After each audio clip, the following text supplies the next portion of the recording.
Alright, this is the third and final segment for personality, and we're going through humanistic and cognitive theories. We talked humanistic and Carl Rogers. The whole point of Rogers talking about how to raise a child, it relates to the sense that your personality is heavily influenced by what happens to you in your formative years. And so he says, our attempt to strive for self-actualization creates our personality, and in order to give a child the most opportunity, the best opportunity, to be self-actualized, they should be raised with positive self-regard. And again, this would be positive feedback whenever possible and support rather than punishment. But as he did say, too much positive self-regard can also throw a child off course. They would be spoiled. So should punishment be used? No. You should try to balance it out as much as you can. And since most people can't do this, don't seem to choose to do this, only 1% of people become self-actualized.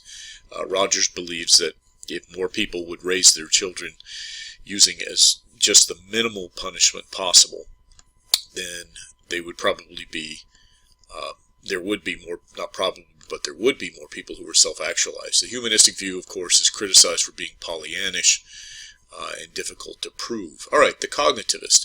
Again, patterns of thought is the easy way to remember it, but their theory is based upon the belief that your personality is based on your attempts to understand the world through the patterns of thought that you choose, meaning the habitual way that people try to make sense out of their existence of the world. People attempt to act as rational scientists. Now, this is the 60s influence of the cognitive scientists trying to say that everybody seems to be rational in order to understand the world. People create these patterns of thought in an attempt to logically make sense of the information that they pay attention to, and these patterns create their personalities. Again, if you get hit with this on the AP exam, the easiest example of the cognitive approach is the idea of optimism and pessimism. These are patterns of thought that are very readily accessible and good for examples. All right, our final look is actually a biological theory of all things. And it came from the 1960s, but it's still got a little bit of relevance. And it's the idea that your physical type affects your personality. So we've got three types: the endomorph, the mesomorph, and the ectomorph. And you can see that there are certain traits that many people believe are connected to this. Now, it's an interesting kind of chicken and egg thing. Is the person really this way, or is this a way that society expects them to behave? But in any case, endomorphs would probably be people who are a little heavier. Mesomorphs would be somewhere in the middle, and the ectomorph would be somewhere on the lighter side of weight. And since weightism is a pretty important thing, as we talked about when we were discussing motivation, Sheldon's theory, making the argument that endomorphs are more social, affable, greedy for attention and acceptance.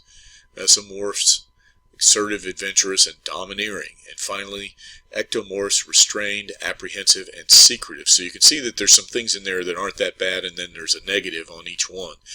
This is an interesting take. It gets a little bit of support. It's usually blended in with some of the other approaches in order to show that how the social side of the physical appearance that you have works. But there's no question that people's physical appearance does have an effect on the way people view them, and expectation has an impact on the way that you actually behave.